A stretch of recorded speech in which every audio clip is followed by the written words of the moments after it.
एक दिन जवान व्यक्ति बुद्ध को देखने आता है। वह बुद्ध से कहता है कि वह इसे अपनी शिक्षा दे, लेकिन आसान भाषा में, जिससे वह उनकी शिक्षाओं को समझ सके। बुद्ध ने जवान आदमी से पूछा, क्या तुम्हारा कोई बेटा है? जवान आदमी ने उत्तर दिया, हाँ, मेरा एक बेटा है। बुद्ध ने पूछा, क्या तुम्हारे भाई का कोई बेटा है? जवान आदमी ने उत्तर दिया, हाँ, मेरे भाई का भी बेटा है। बुद्ध ने पूछा, क्या तुम्हारे पड़ोसी का कोई बेटा है? उस आदमी ने उत्तर दिया, हाँ, मेरे पड़ोसी का भी बेटा है। बुद्ध ने पूछा, कोई ऐसा इंसान जिसे तुम पर्सनली नहीं जानते हो, उसका भी बेटा है? जवान आदमी ने कहा, हाँ, उसका भी बेटा है। महान बुद्ध ने फिर उसे आदमी से पूछा, यदि तुम्हारे बेटे की मौत हो जाती हो तो तुम्हें कैसा लगेगा? तुम कितने दुखी होंगे? जवान आदमी ने कहा, मेरे दुख का कोई अंत नहीं होगा। मैं अपने बेटे की मृत्यु सहन भी नहीं कर पाऊंगा। मुझे ऐसा लगेगा कि मेरी पूरी दुनिया उजड़ गई। मुझे नहीं पता बुद्ध, मैं उसकी मौत के बाद कैसे जिंदा रह पाऊंगा। भगवान बुद्ध ने आगे पूछा, यदि तुम्हारे भाई के बेटे की मृत्यु हो जाती है तो तुम्हें कैसा महसूस होगा? जवान आदमी ने कहा, मुझे बहुत दुख होगा, लेकिन उतना नहीं जितना मेरे खुद के बेटे की मौत पर होता।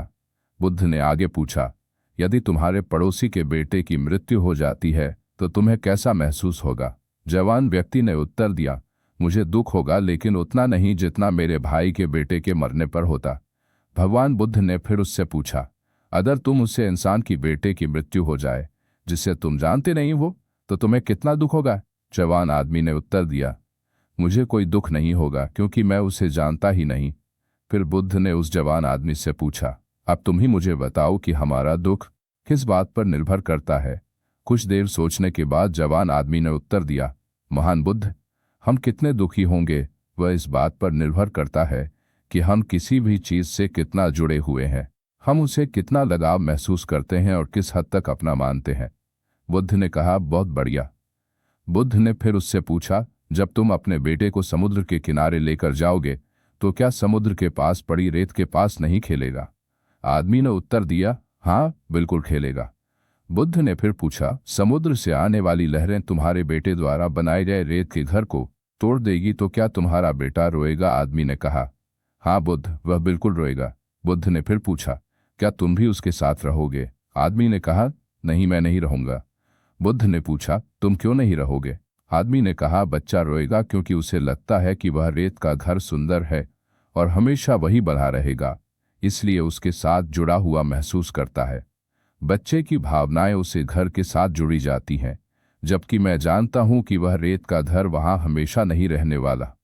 कुछ समय बाद उसे लहरों से टूटना ही है। ये जब वह समुद्री लहरों से टूटता है तो उसे दुख नहीं होता।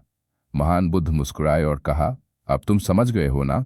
अगर तुम इस ब्रह्मांड के सत्य को जानने का प्रयास नहीं करते तब तक तुम इस अंतहीन संसार में बस यूं ही चलते जाओगे।